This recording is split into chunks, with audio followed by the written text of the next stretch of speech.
Your heart is a great anchor. If you're new to this practice and you're looking for an anchor, you might kind of be, trying out different anchors. Um, and that's perfectly fine. Perfectly fine. And so, and even as your practice deepens, morphs, changes, whatever you want to call it, you might actually find that the anchor that you started with will change. And that's a beautiful thing. And so some people, like we talked about, might not have an anchor that's actually in their body. They might not have a felt sense, and that's perfectly fine as well. But as you do some of these practices, you might find that you actually start finding anchors that are in your body, like your heart, or an emotion that you're feeling, and that when you embody in that emotion, it actually feels as if the heart is expanding, for instance, or you feel like there's an energetic connection with a body part that might be the heart. It might be whatever it might be. So very, very, very beautiful. And that might be a good shift for you, or just something for you to kind of try on and see if it sticks or doesn't. And it doesn't really matter. As we're practicing that awareness, right, we bring in the heart.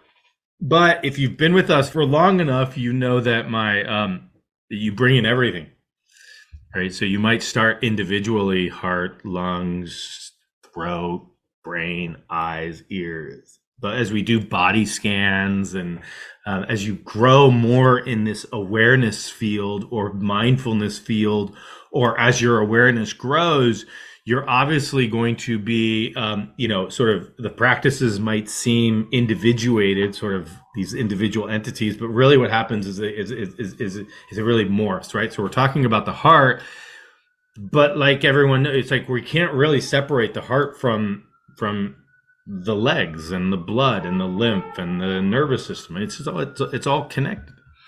And so even as our anchor, right, we ask you to pay attention to something, and you might be paying attention to something, and then you notice that your anchor is sort of morphing a bit, which is great. You're still choosing to pay attention to something. And then as you get more involved in the practice, you might just drop the anchor and be aware of awareness being aware. And that, we'll get into that. But so, integrate different parts of your body. If you feel comfortable doing so, the heart, just sort of like as you're walking down the street, right? You're paying attention to maybe where you're putting your feet. You're walking your dog, you're paying attention to your dog or cat or whatever it might be. Maybe you're with a loved one, a friend. And then you just bring in that heart awareness. Okay. All right. So we're going to continue a little bit on this discussion of the heart. We were talking a little bit about the connections, this, the heart brain. So believe it or not, I think, like I mentioned on Tuesday, there are more connections. There are more neuronal connections that are going from your heart to your brain than there are going from your brain to your heart. Okay. So if you look at the heart as an organ in and of itself, many people have actually called it sort of an individual heart brain. It can process electrical information just like the brain can. Okay. It can act totally independently of the brain. So one of the cool things about, I'm not sure if you've ever seen this, but one of the cool things about heart cells, and talk about like, universal energy. But if you take heart cells and you have one heart cell and you put it in a petri dish in a lab, spontaneously, that heart cell will start to beat. So intrinsically, it has the capacity to beat. Now, if you take two heart cells and you start growing them, okay, what happens is that it's sort of like, let's just take two heart cells, okay, and you put them in the same petri dish, and they're not connected. They're not connected, so they're separated, right? One heart cell is going to beat, and then they're going to have independent beats. right? And you can see this. You can see the cell actually contract. Right? As the cells, if you put the right nutrients in the petri dish, the cells will grow. So they will divide and they will multiply. And as the cells connect to each other, because the cells are just growing closer to each other, as the cells connect to each other, okay, you can imagine that these cells are all kind of having individual beats. And as the cells connect to each other and form a tissue layer, all of a sudden you'll see the beat synchronizing. With just because they have felt each other and they are connected. So it's sort of like if my hand were like a group of cells as they are coming together. So if it's like beating, right? And then as they come together, they beat together. That's intrinsic in the heart cell itself. All right, so it does have this capacity for contraction. It does have a capacity to have electrical stimulation. The complex formation of the network of neurons around the heart can learn. They can learn. They can form memories. All right, it's just like a brain. It's just like a brain. They can make decisions, and oftentimes these neurons are working totally independently of the brain, and you might actually feel this, maybe. Sometimes you might get a felt sense that you actually feel or sense through your chest area as opposed to through your brain. Okay. The network of neurons, I'm going to call it a network of neurons, or the heart brain, right, can feel, perceive, and sense. Right? So if you get that sensation, you might have a sensitive body that can notice that. It's like, oh, I felt something, but I didn't really feel it with my brain or my body. I felt it in my chest, right? That the neural network of connections around the heart can actually learn.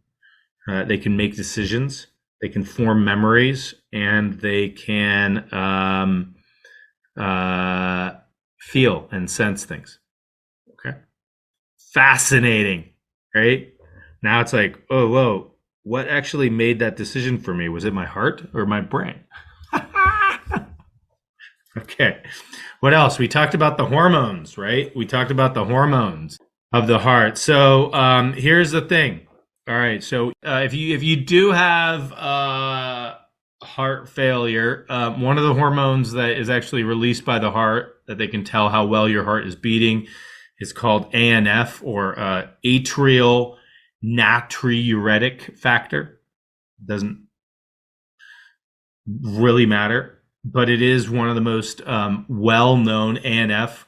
What's my ANF levels? If you do have a history of congestive heart failure, or have ever been admitted to the hospital with congestive heart failure, this is actually something that is released by the heart and is followed, and they will discharge you when your ANF levels are below a certain point. People have called this the balance hormone. It's really responsible for balancing fluids and electrolytes. So in people with congestive heart failure, they have a hard time because their heart's not pumping. They have a hard time of balancing fluid and electrolytes. And it's responsible for, so if it's released by the heart, then it can go to the kidneys. And the kidneys, because the kidneys help regulate urine secretion and electrolyte, that there's this real balance between the heart and the kidneys. And so this hormone is actually very, very, very responsible for maintaining that balance and really helping the kidneys function, releasing fluids and electrolytes as necessary. It's also been shown, this specific hormone has been shown to decrease stress hormones. It's been shown to decrease sympathetic activity. And recently, it has actually been shown to influence motivation and behavior. Motivation and behavior. We always thought that it was the brain or the adrenals that made things like epinephrine. The heart can make epinephrine too. Epinephrine is sort of, the adrenaline. A very powerful hormone to, when epinephrine is in the system, your heart's beating fast, right? Think of like when you're like jazzed. And dopamine. So the heart can actually release dopamine. Dopamine is one of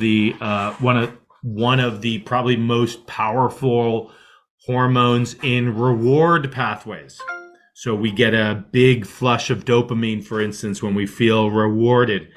And in fact, a lot of video games or gambling, or, even Facebook and, scrolling down on Facebook and getting your likes. Those are all based on dopamine pathways that are activated in the brain. And so you get a reward. So dopamine is very important for reward pathways. So the brain can also synthesize a hormone called oxytocin, but the heart can do so as well. And if you've heard about oxytocin is, I think we've talked about this in the past.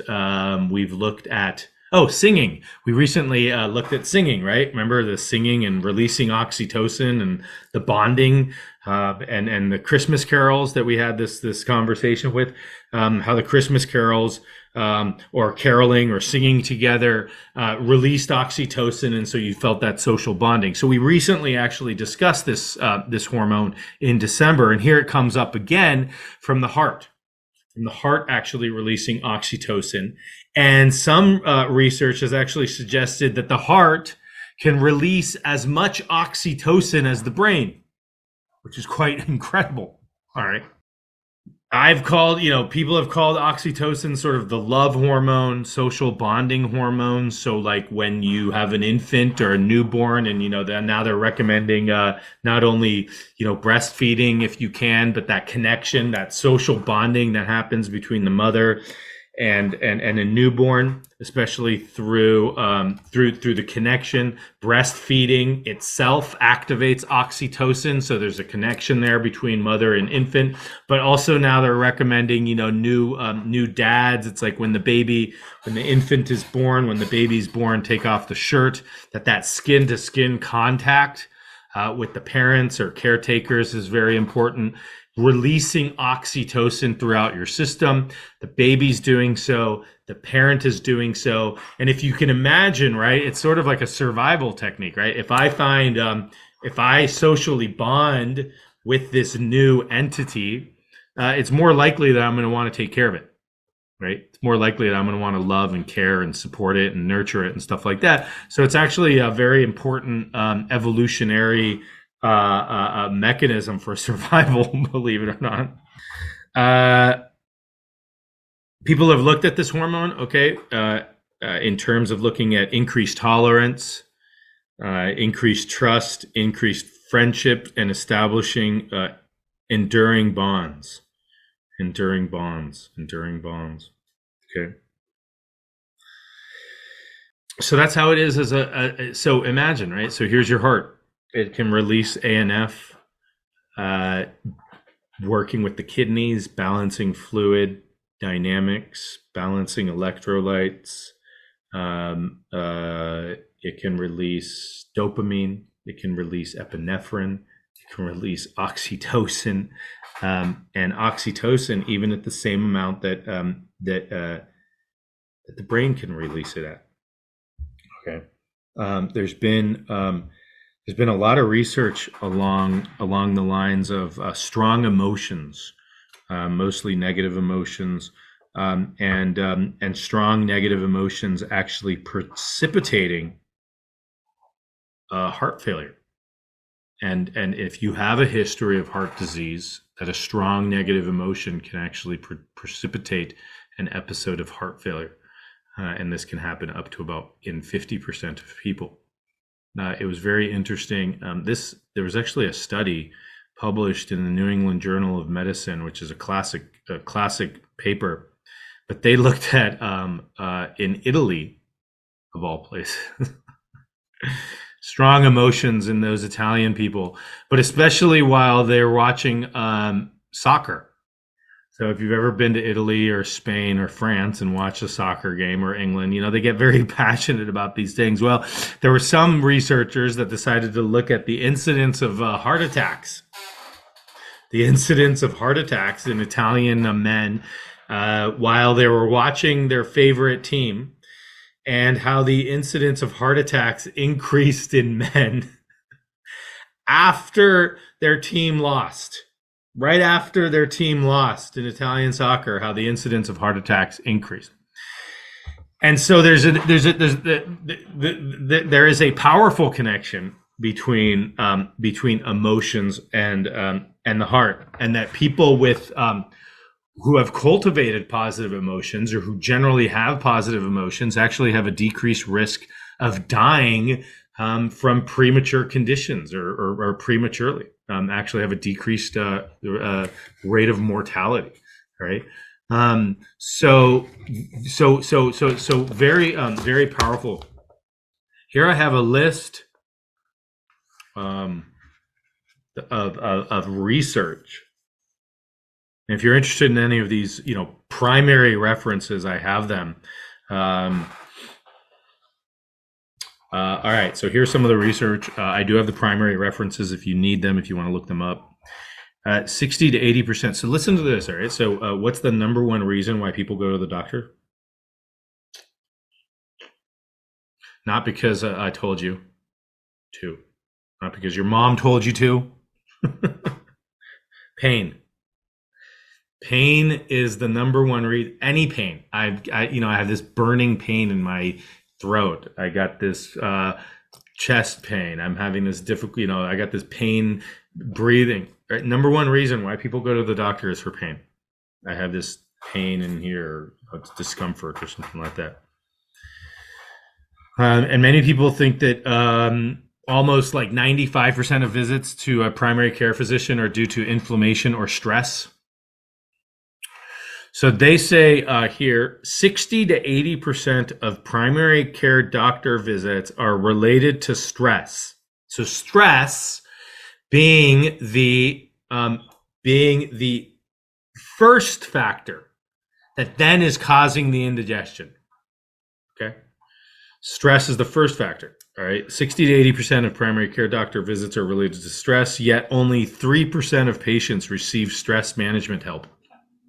Breathing, pray to Jesus, whatever it is, right? But those are all self-regulation strategies, okay?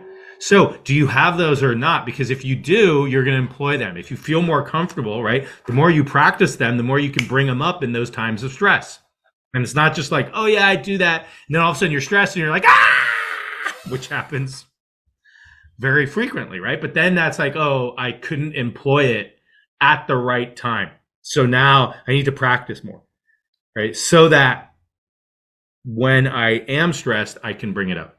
Right? And it's just similar. It's exactly the same as like asking you, right, to memorize a poem. And great, you can memorize the poem and sit in front of your mirror and do it to yourself. But now I'm going to throw you in front of 5,000 people. Okay. Oh, I'm not prepared yet. Okay, well, that's the stress, right? That's then the element of stress that's coming from outside, that then we're saying, oh, I can't employ, I can't memorize the book. I haven't practiced enough to bring it up in that situation. Okay, so great. No worries. Just go home and practice, right? Come back to yourself, like we've mentioned over and over again, right? Do your breathing techniques. Positive emotions are a reliable predictor of better health, even for those without food or shelter, while negative emotions are a reliable predictor of worse health, even when basic needs like food, shelter, and safety are met. a Harvard Medical School study of 1,623 heart attack survivors found that when subjects became angry during emotional conflicts, their risk of subsequent heart attacks was more than double than that of those who remained calm. Anger triggering a second heart attack. A review of 225 studies concluded that positive emotions promote and foster sociability and activity, altruism, strong bodies and immune systems, effective conflict resolution skills, success, and thriving. A study of elderly nuns found that those who expressed the most positive emotions in early adulthood lived an average of 10 years longer. Men who complain of high anxiety are up to 6 times more likely than calmer men to suffer sudden cardiac death. In a groundbreaking study of 1,200 people at high risk of poor health, those who learn to alter unhealthy mental and emotional attitudes through self-regulation training were over 4 times more likely to be alive 13 years later than an equally sized control group. A 20-year study of over 1,700 older men conducted by the Harvard School of Public Health found that worry about social conditions, health, and personal finances all significantly increase the risk of coronary heart disease. Over half of heart disease cases are not explained by the standard risk factors such as high cholesterol, smoking, or sedentary lifestyle. Over half. It's a lot. An international study of 2,829 people between the ages of 55 and 85 found that individuals who reported the highest levels of personal mastery, feelings of control over life events, had a nearly 60% lower risk than those who felt relatively helpless in the face of life challenges. Wow. Lower risk of death. According to a Mayo Clinic of individuals with heart disease, psychological stress was the strongest predictor of future cardiac events, such as cardiac death, cardiac arrest, and heart attacks.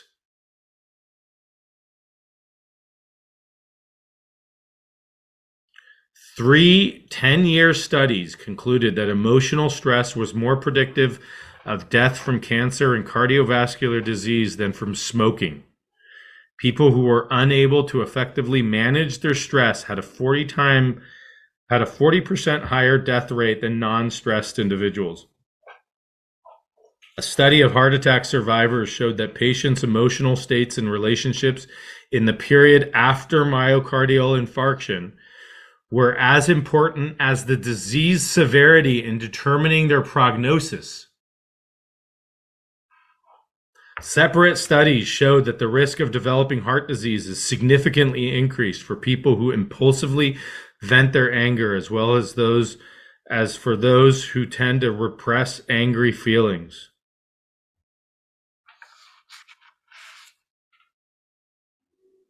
All right.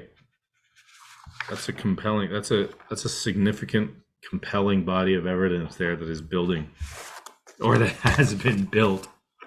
That's a lot.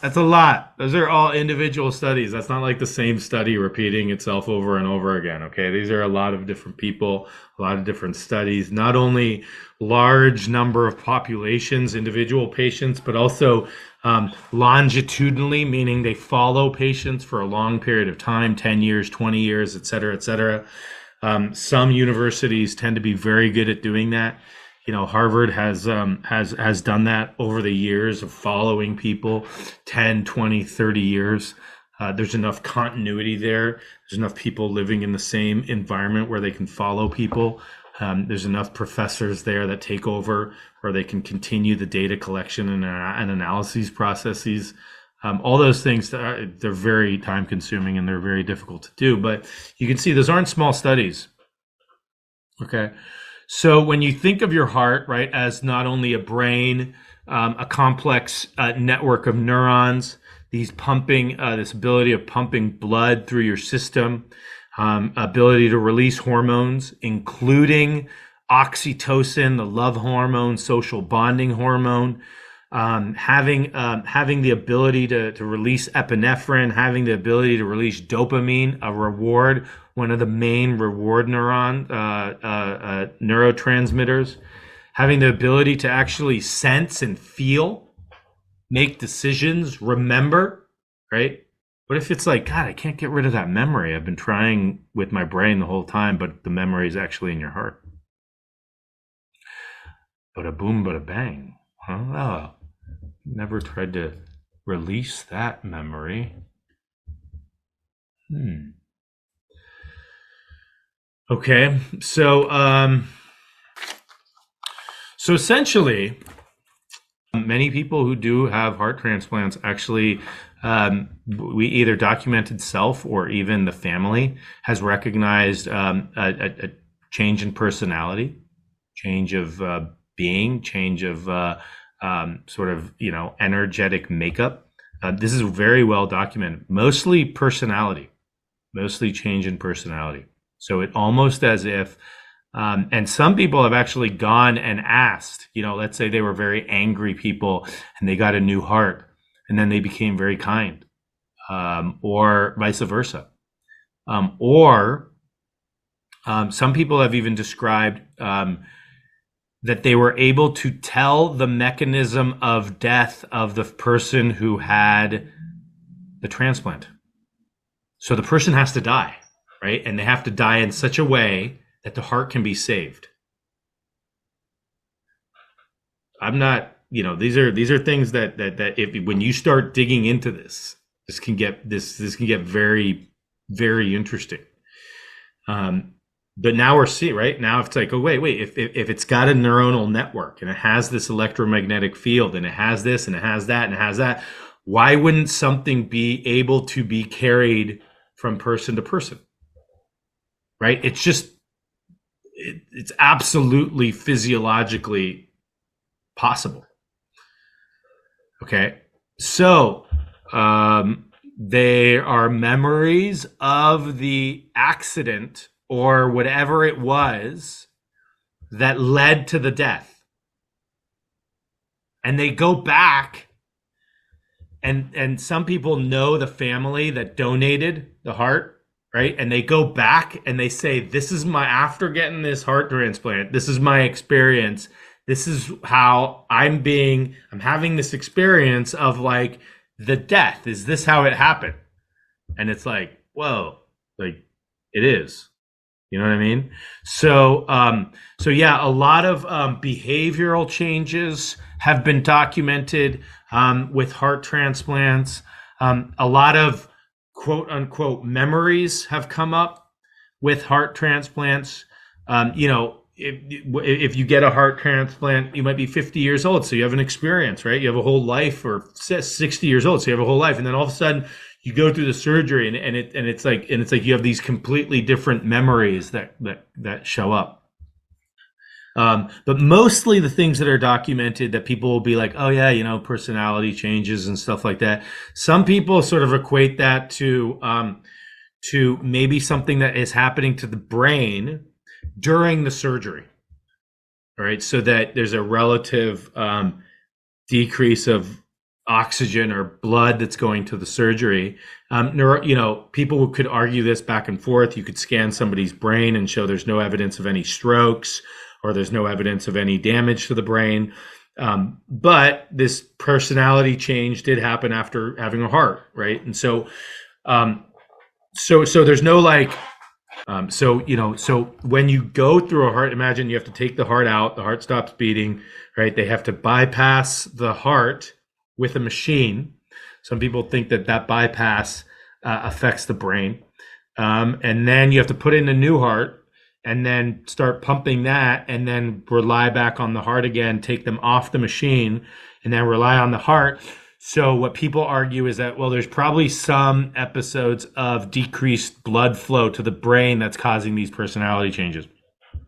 We just can't see them on MRIs or anything like that. But other people would be like, look, I'm perfectly normal. I can think, I can do my math, I can do calculations just as I could before, but I have these memories. And then they go back to the family that the heart transplant was from, and they're like, these are some of the memories I have. And it's like, jaw dropping sort of accuracy. And so, yeah, so I think, whatever you're onto, Yolanda, in terms of where that question came from is spot on.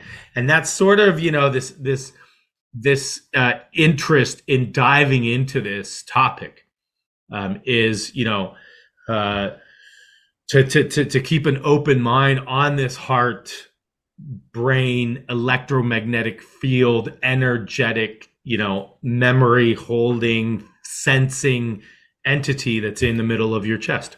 It's very well documented. We hear about it quite frequently in heart transplant people. So that's why, if you make these connections, it's like, oh, what could there be something that we don't know, right? Is it just an organ? And clearly it's not. Clearly it's not. Clearly it's not. There's memories. There's a sense of it being able to feel. There's a sense of it being able to communicate, right? Sending communications from the heart to the brain, releasing hormones, and then you've got to ask yourself, right? What are we if we're just a group of hormones and electrical connections that are happening in the brain, right? Or the heart. And so, so it kind of gets into, but clearly, okay, I'd like to do a short meditation today. I know this has been well, at least for me, it's been a fascinating topic, but it is all those stuff that I was mentioning, right? This heart, emotion, connections, is really about building resiliency.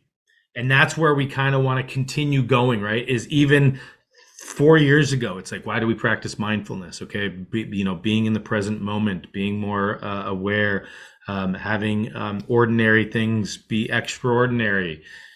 But there's an aspect of building resiliency, right, that we've talked about many, many times in the past, of being able to, what we call, build that window of tolerance, right? What we can hold, such that our systems are not so affected by outside stressors, because stress is going to happen, right? Outside stressors are going to occur. And what we want to be able to do is really build the resiliency so that we can actually cope and handle and respond to those stressors. And that's really the point of this practice. It's really the point of this practice. Okay, and that's kind of where we're going to continue to go over the next week or so with the heart, and how we can use the heart, how we can use breath work, how we can use the heart to continue to build this resiliency. Okay, so let's do a short practice today. It'll be short, but yet connecting in with the heart.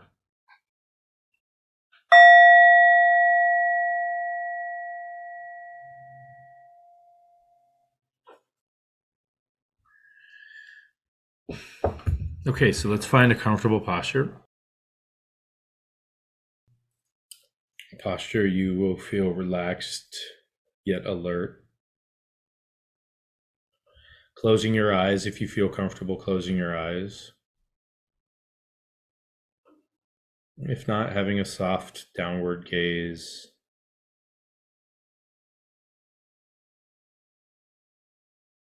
And taking 2 or 3 deep breaths. And bringing yourself to the present moment as best you can.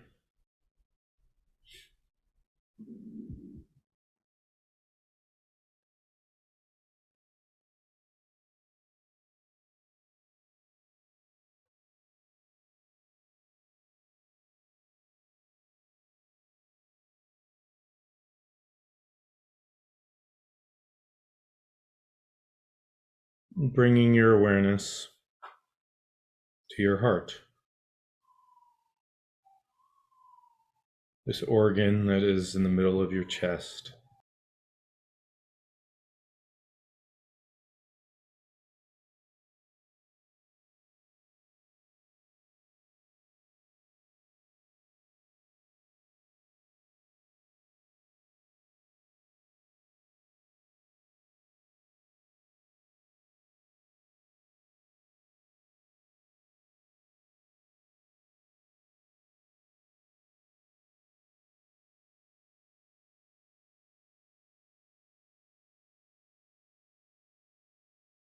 And in this short meditation today, really showing love and appreciation and gratitude for your heart, for whatever we know it to do or we're learning about what it can do.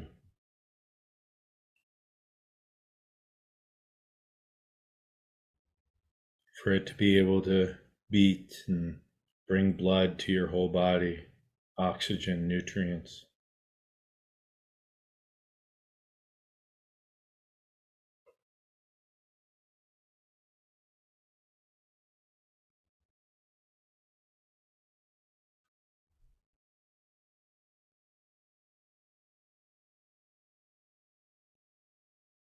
And just sending it some words of thanks. Thank you, heart, for being on this journey with me. Thank you for beating and sending blood and nutrients to my body.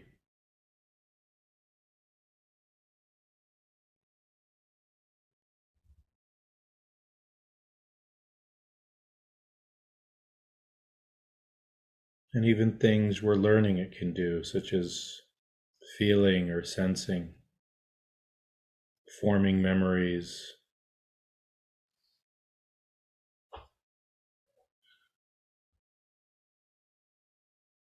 And just spending a moment or two appreciating your heart.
And if you can, simply using that appreciation and love for your own heart as your anchor.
And from this love and appreciation for your heart, just sending love and appreciation and gratitude to your whole body.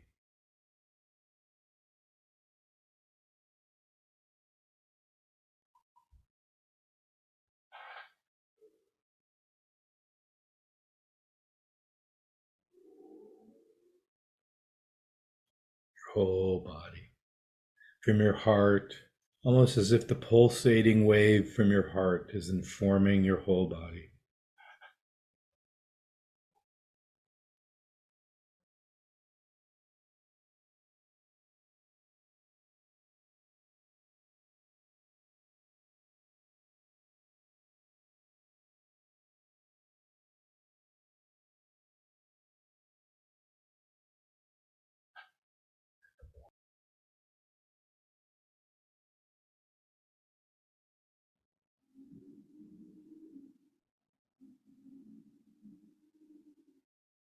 And now, taking 2 or 3 deep breaths.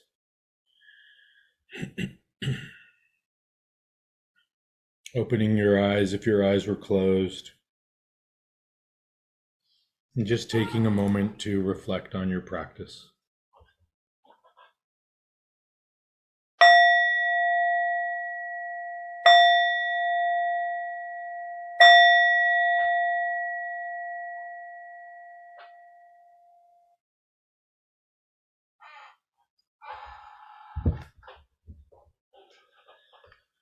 Okay.